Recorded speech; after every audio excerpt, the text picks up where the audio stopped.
네, 안녕하세요. LS증권의 염승환 이사입니다. 최근 저를 사칭하는 여러 유튜브 방송이나 카카오톡 채널들이 상당히 많은데요.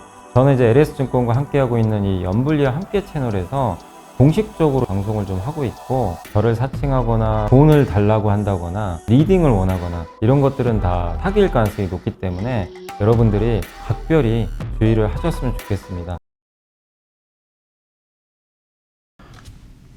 네, 안녕하세요. 염승환 이사입니다. 오늘 2024년 11월 27일 시장을 깰기 시작하겠습니다. 네, 오늘 미국은 올랐는데 한국은 어제 관세 충격, 오늘은 또 반도체 보조금 안 준다. 이래저래 그냥 트럼프가 뭔 얘기만 하면 너무 두들겨 맞아요. 이게 근데 이거를 우리 개인 투자분들이 그렇게 하는 건 아니고 외국인이 이걸 이용해서 주식을 엄청나게 팔고 있습니다. 오늘도 융단 폭격입니다. 근데 이거를 받아주질 못하다 보니까 너무 안타까운 상황이죠. 사실 트럼프 관세도 협상용이라는 게 미국의 반응인데 미국 증시 올라버렸잖아요. 근데 막상 우리는 이것도 피해받는 거 아닌가 이런 좀 우려감이 또 커지고 있고, 거기에 반도체 보조금 이제 삼성이나 하이닉스도 받을 텐데 그거 트럼프 행정부로 넘어갔을 때 과연 진짜로 받을 수 있을지, 폐지하지 않을지, 이런 이제 불확실성, 이런 것들이. 근데 어쨌든 반도체는 미국이 대체할 수 없는 산업입니다. 중국이 만들기도 어렵고 우리가 해야 되는 산업인데 너무 이제 그런 우려감만 지금 작용하는 것 같아요. 근데 그런 거를 외국인들이 자꾸 파니까 답답합니다. 예. 이렇게 빠질 정도는 아니거든요. 아닌데도 시장 그냥 맥이 없어요. 좀 아쉬운 상황이고, 어쨌든 오늘 트럼프 관세, 이제 미국 증시 흐름하고요, 어제 관세 부과한 거, 그 다음에 만도가 오늘 급락했는데 이것도 저렇게 빠질 정도 아니거든요. 아무튼 롯데정밀화, VM, PHA, HK이노엔, 여기도 IR팀에서 주가 급락하는 바람에 대응을 했습니다. 그리고 메모리 반도체, 중국 탐방기, 요새 좀 중국이 위협하다, 위협스럽다 이런 얘기 있어서 그렇고, B300, 블랙엘, 요게 내년 2분기에 이게 나오면 반도체한테 좋을 거란 얘기고, 또 IBK가 좀 부정적으로 시장을 보고 있었는데 긍정으로 바꿨어요. 지금 분위기가 안 좋은데도. 그래서 부정에서 긍정으로 바꾼 배경도 알아보고, 현대차 자사주 발표 있었는데 조금 아쉽다는 평가도 있는 것 같습니다. 자, 그래서 오늘 미국 증시는 일단 올랐죠. 오늘도 올라요. 그냥 계속 오릅니다. 예. 트럼프의 그러니까 중국, 멕시코, 캐나다 관세 부과에 아랑곳 안 하고 있고, 자동차만 급락했고, 소비 심리 지수 좋았고, 바이든 행정부가 비만 치료제 보험 지급하겠다는 뉴스가 있었어요. 그래서 비만 치료제주가 급등했습니다. 어쨌든 지금 미국은 트럼프의 관세 부과 이게 시작이 됐고, 이미 벌써 트위터를 날려줘. 트위터가 아니지 트루스 소셜인가요? 거기다 이제 올렸는데, 한마디로 미국의 평가는 이거예요. 이 관세라는 강아지가 이제 저 캐나다랑 멕시코를 무는 게 아니라 그냥 지저대는 거죠. 조심하라고. 관세, 너 잘못하면 내가 물어버린다 이거예요. 그러니까 이제 그 전에 이제 사전 경고하는 거죠. 그래서 야, 마약 불법 이민 안 할 거지? 나랑 협상해. 그래서 그렇게 약속하면 안 짓겠다, 안 물겠다, 이렇게 이제 하는 거죠. 그래서 여기 빌 에크먼도 관세 시행 안 될 것 같다. 넷 얼라이언스의 한 전략가도 이거는 전략적이다. 무는 것보다 짓는 것이 더 심할 것이다. 이렇게 좀 언급을 했고, 트럼프가 무역 정책이나 경제가 아니라 마약과 이민 문제를 거론했어요. 이거는 협상 전술이죠. 그래서 2019년 5월에도 트럼프가 불법 이민자 막으려고 관세 부과하려고 했거든요. 멕시코에. 근데 그 협상 통해서 철회시켜버렸어요. 그래서 이런 이제 내용들이 있다 보니까 미국 증시 반응을 안 했는데, 다만 이제 GM이나 스텔란티스 이런 기업들은 이제 영향을 받았습니다. 멕시코 생산을 하니까. 그리고 미국 소비자 신뢰 지수는 2년 만에 최고치였고요. 일자리가 풍부하다는 응답도 좀 줄었지만 구하기 어렵다는 응답은 더 줄어가지고 고용은 괜찮았고, FMC 의사록에서는 조금 이제 중립적이죠. 금리 인하 동의하는데 좀 천천히 낮추자. 이게 대체적인 이제 평가였고, 이스라엘과 헤즈볼라가 이제 휴전했습니다. 휴전하기로 했고 60일 동안. 그래서 전쟁 리스크 완화될 것 같고, 내년에 이제 우크라이나 전쟁이 종료될 가능성도 조금씩 높아지는 것 같아요. 바이든 대통령이 여기 이제 비만 치료제 보험 적용 확대하겠다. 그래서 일라이 랠리가 이제 급등을 했습니다. 특징주는 아마존이 모처럼 올랐고 소비 시즌 앞두고 일라이릴리 급등했고 미국 부통령 당선인도 비만은 국가적 질병이다라고 언급을 하면서 비만 치료제에 힘을 실어준 것 같아요. 또 GM, 스텔란티스, 포드는 이제 급락했고 멕시코 공장이 있고요. 반도체는 마이크론이 좀 빠졌는데 어쨌든 미국의 보조금 이슈 요걸 트럼프가 안 줄 거다 이런 얘기랑 미조증권에서 내년에 상반기까지 안 좋다 이런 전망을 했어요. 내년 상반기까지 안 좋은 건 다 아는 내용이에요. 새로운 건 아닙니다. 예, 그래서 이것 때문에 뭐 굳이 이렇게 빠질 이유는 아닌데 시장이 뭐 어쨌든 반도체는 안 좋게 작용을 했습니다. 또 중국 업체 요거는 삼성증권에서 이번에 탐방 갔다 왔대요. 이거는 설명해 드릴게요. 그렇게 우려할 상황은 아닌 것 같은데 일단 외국인들이 보는 시각은 저렇게 안 좋습니다. 에너지주는 급등했고요. 이제 천연가스 발전 여기 터빈 만드는 G 버너버가 급등했고 원전 관련주도 급등했습니다. 월마트가 여전히 좋은 모습. 다만 가전유통사 베스트바이는 급락했습니다. 트럼프가 이제 관세 부과한다 이런 이제 어제 얘기가 뭐 설명해드렸잖아요. 근데 그 미국으로 들어오는 모든 제품과 터무니없이 열린 국경. 예. 에 대해 취임 첫날 멕시코에 관세 부과하겠다. 캐나다 마약, 펜타닐 모든 불법 외국인들이 우리나라에 대한 침해를 멈출 때까지 매기겠다. 이렇게 얘기를 했고 그래서 이런 이제 관련 경제 전반에 걸쳐 비용을 증가시키고 비즈니스 혼란을 초래할 것 같다. 트럼프가 캐나다, 멕시코와 자유무역 협정 체결했거든요. 이런 것들이 흔드는 거죠. 자동차가 거기 많이 있어서 자동차 업체에 조금 부담이 일어나는 평가인데 어쨌든 협상용이라는 평가가 많아서 취임 일단 할 때까진 계속 더 지켜봐야 되겠습니다. 그리고 이제 보고서 한번 보여드릴게요. 오늘 그러다 보니까 만도가 급락했고 멕시코 관세부가 왜냐하면 만도가 이 멕시코에 공장이 있거든요. 양산 공장이 있는데 여기서 이제 미국 시장의 차세대 브레이크 시스템 여기 전 세계 4개 업체만 생산 가능하대요. 요거를 이제 아마 이 납품할 예정인데 근데 이제 관세 부과하면 좀 약간 부담이 될 수 있잖아요. 근데 어쨌든 트럼프가 관세 얘기를 꺼냈고 주가는 많이 빠졌습니다.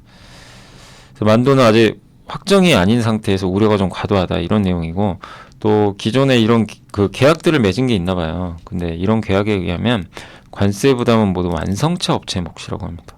만도가 지는 게 아니라 유일하게 이제 스마트카로의 시장 전환 속에서 이게 테슬라의 공급사잖아요. 그러니까 테슬라 로보택시 수혜주 중에 하나거든요. 그래서 긍정적인 투자 의견 유지하셨습니다. 제가 봐도 좀 오늘 급락은 너무 좀 과민 반응 아닌가. 너무 예민하게 반응해요 시장이 진짜. 예, 그러니까 참 시장이 어렵죠. 어려운데 오늘 하락도 좀 너무 예민 반응이었다 이렇게 평가하고 있습니다. 롯데정밀화학도 많이 질문들 하셨는데 일단 주가가 최근에 이게 회사의 실적보다는요.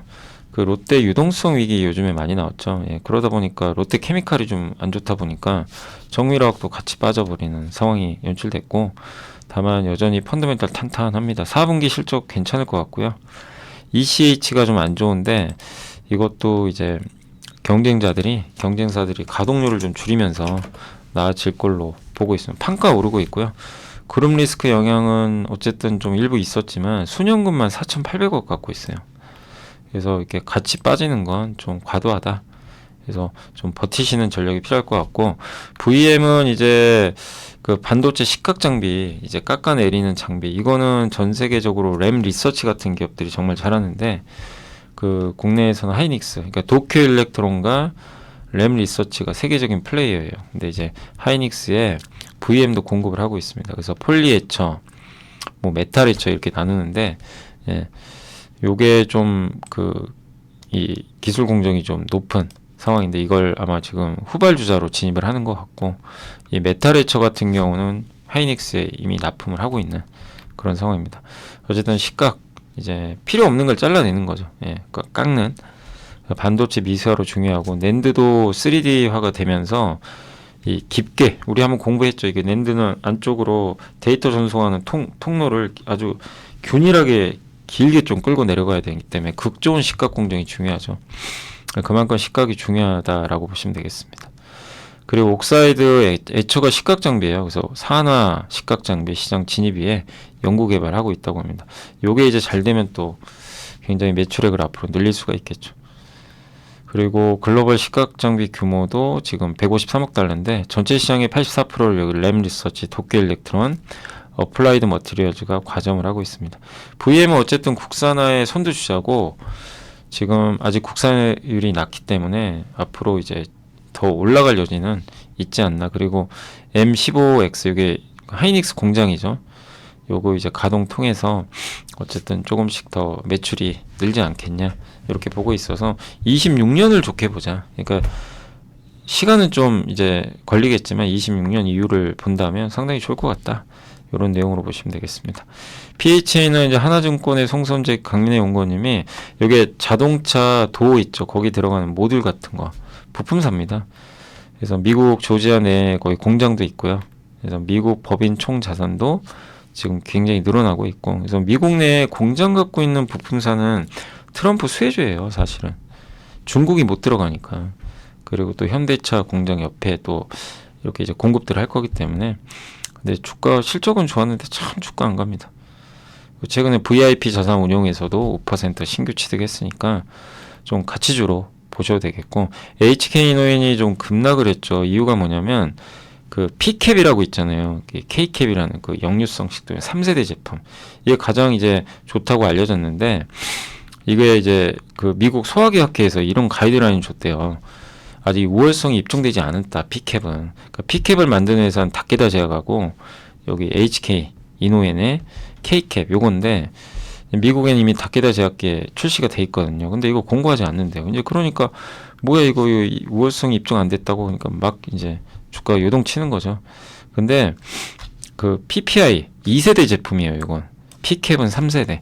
그러니까 HK 이노이는 요겁니다. 3세대. 근데 이 PPI로 치료가 안 되는 게 있어요. 그러면 요걸 P캡을 쓰란 얘기예요. 그거 안 되는 환자에게. 1차 치료제로 하지 말고, 공고하지 않는다는 건 하지 말란 얘기까지는 아니고 되도록이면 P캡을 먼저 쓰고 해라, 이런 내용입니다.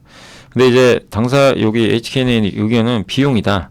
첫 번째 의견은 P캡은 가격이 비싸요. PPI 대비 2세대보다. 그렇기 때문에 이제 약가에 대한 우려가 좀 있죠.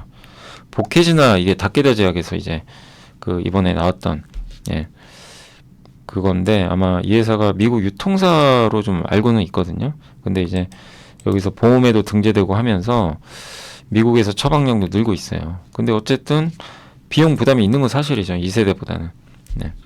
근데 이제 이런 최근에 보험 등재하고 보험 처리하고 이런 것들 환자 부담 비용을 낮추는 조건들이 갖춰지고 있거든요.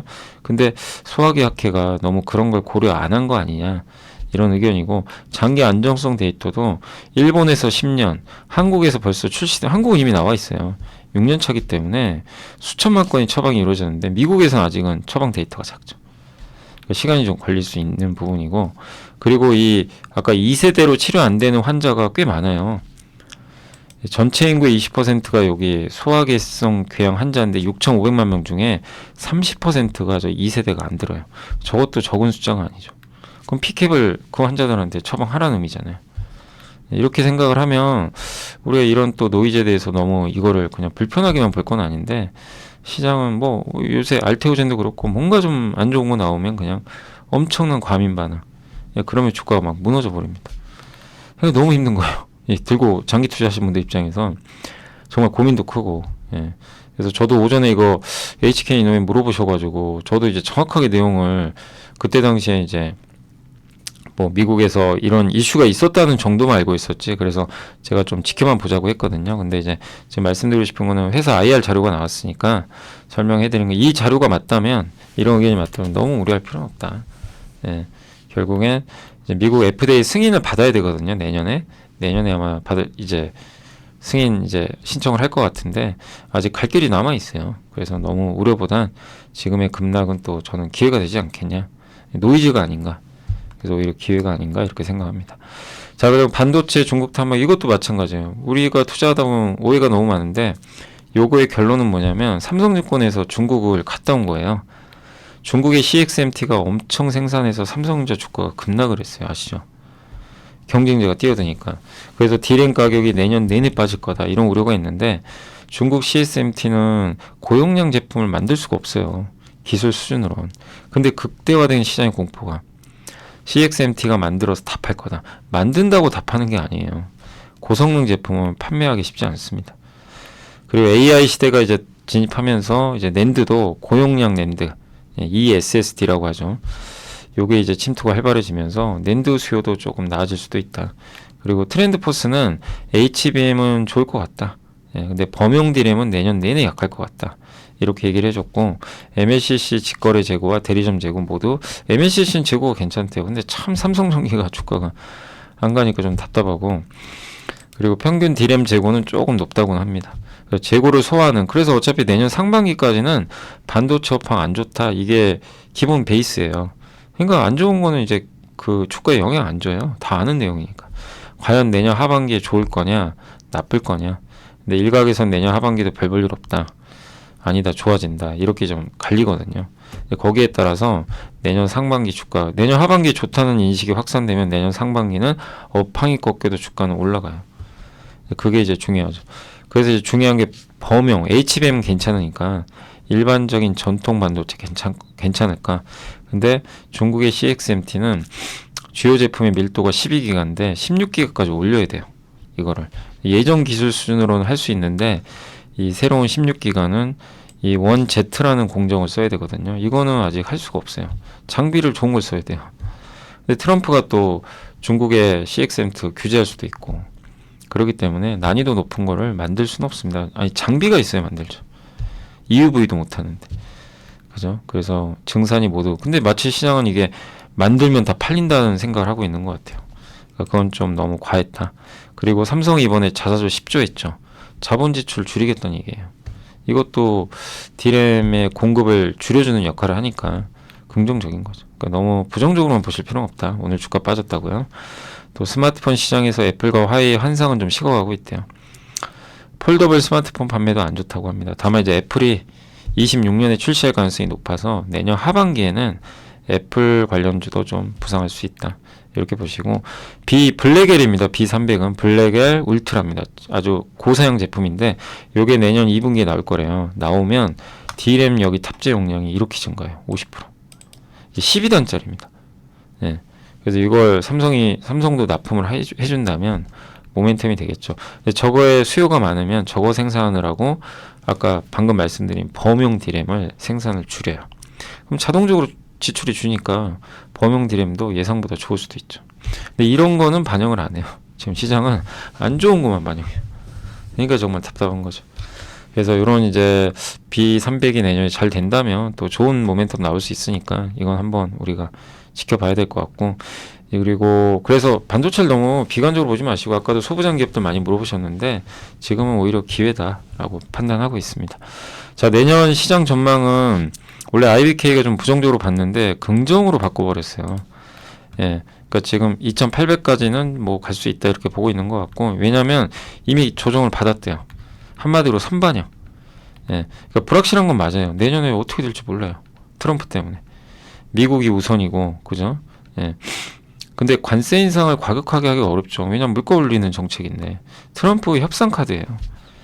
그리고 반중 정책을 따르면 우리한테 수혜도 있어요. 이런 것들은 반영을 해야 되는데 안 하고 있죠. 그래서 26년에는 경기가 개선될 거래요. 내년 경기는 안 좋아요. 우리나라 수출 경기도. 일단 그런 전망들이 워낙 많으니까 안 좋긴 하더라도 지금 반영을 하고 있고, 26년은 나아지면 내년에 증시가 나쁠 건 아니라는 거죠.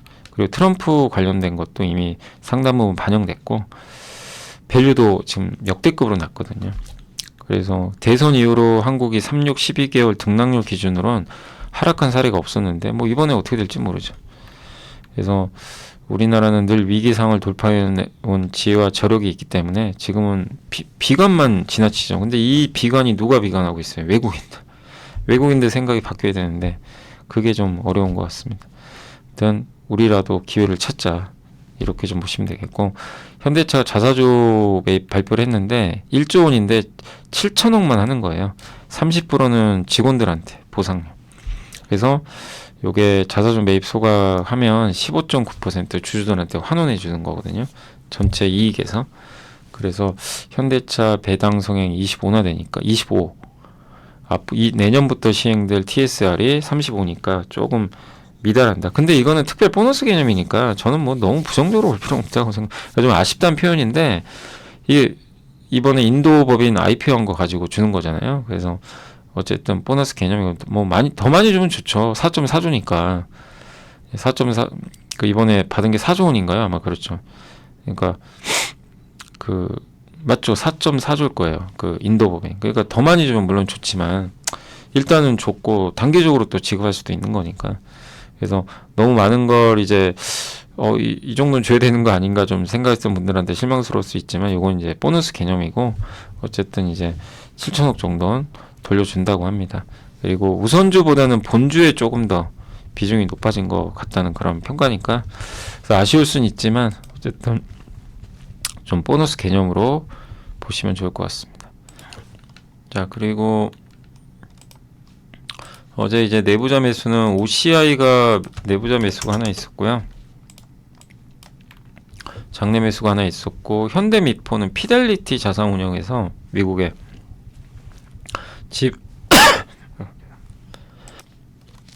그 피델리티 자산운용에서 지분 0.33%를 취득했다라고 보시면 되겠고요. 전자공시로는 어제 죄송합니다. 이게 갑자기 제가 기침을 해가지고 SK바이오팜이 자회사 미국 유통사거든요. 그러니까 내전증 치료제 이제 공급하는 거고 삼성물산이 그 무려 4조 원에 달하는 카타르에서 복합 발전하고 담수 플랜트 이제 바닷물을 우리가 먹을 수 있는 물로 소금물이잖아요. 그걸 바꿔주는 건데 그 공사 수주했다고 합니다. 그래서 오랜만에 중동 수주가 나와서 이런 부분은 긍정적인 것 같습니다. 자, 그리고 오늘 이제 3시 16분이라 지금 좀 바로 할게요. 이제 거의 좀 마무리될 시간인데 오늘 국내 증시는 어쨌든 좀 아쉽게 오후에 아까 장중에 플러스까지 갔었는데 이걸 버티질 못하고 결국 아까 이렇게 올랐다가 오후에 삼성전자 하이닉스가 융단 폭격을 해버리더라고요. 아, 정말 이 외국인들 좀 그만 좀 팔았으면 좋겠는데 오늘 막 4천억을 팔았어요. 전기전자. 아니 좀 그만해라, 좀 많이 먹었다 아니가, 이런 말이 나올 수밖에 없을 정도로 좀 너무나 좀 짜증납니다. 지금 외국인들 너무 파니까 그게 좀 답답하고. 그 안 가던 통신주 아시죠?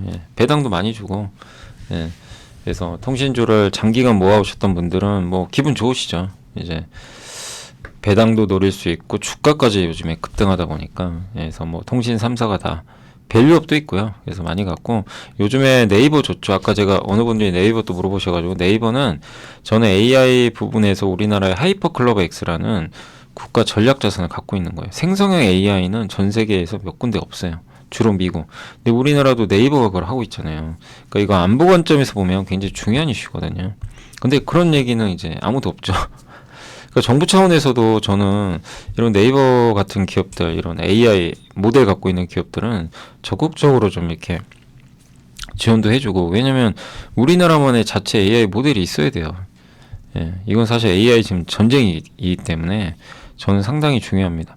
챗GPT에 의존하는 것보단 그래서 그런 걸 갖고 있다는 것만 해도 이런 가치를 좀 부여받아야 되는데 너무 그동안 심하게 할인받았죠.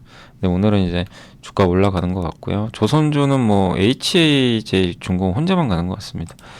은행주 이제 연말 배당. 지금 근데 너무 배당주도 올라가는 거 쫓아가시면 안 돼요. 이미 주가 많이 올랐습니다.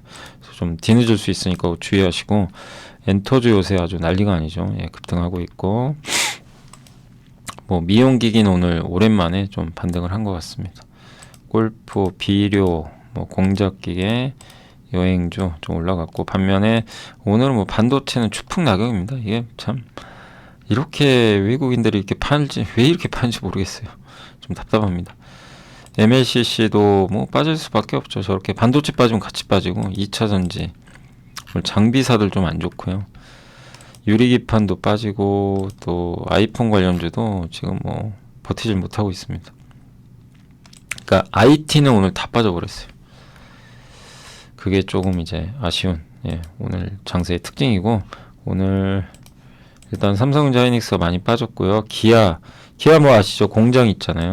그 영향을 받는 것 같습니다. 미국도 GM이 빠졌기 때문에 삼성화재, 뭐 카카오, 또 SK텔레콤 이런 기업들의 주가는 좀 견조했고 KT도 오늘 좀 잘 버티는 오늘 급등하는 모습이 나왔습니다. 반면에 한미반도체가 오늘 HBM 관련주 급락하면서 빠졌고 알테오젠 강했고요. 에코프로비엠이 다시 급락세로 반전했고 바이오는 오늘 좀 버텼어요. 엔터라. 반면 반도체가 오늘은 좀 많이 빠지면서 아쉬웠다. 다만 반도체는 제가 아까도 설명드린 대로 도망가지 마시고 어쨌든 반도체에 대해서는 좀 그 내년을 보고 좀 이겨내는 그런 전략들이 저는 좀 필요하지 않겠냐라고 일단 말씀을 드리고 싶습니다. 자, 오늘 방송은 일단 여기서 좀 마무리하도록 하겠고요. 저는 또 내일 이 시간 찾아뵙겠습니다. 고생하셨습니다.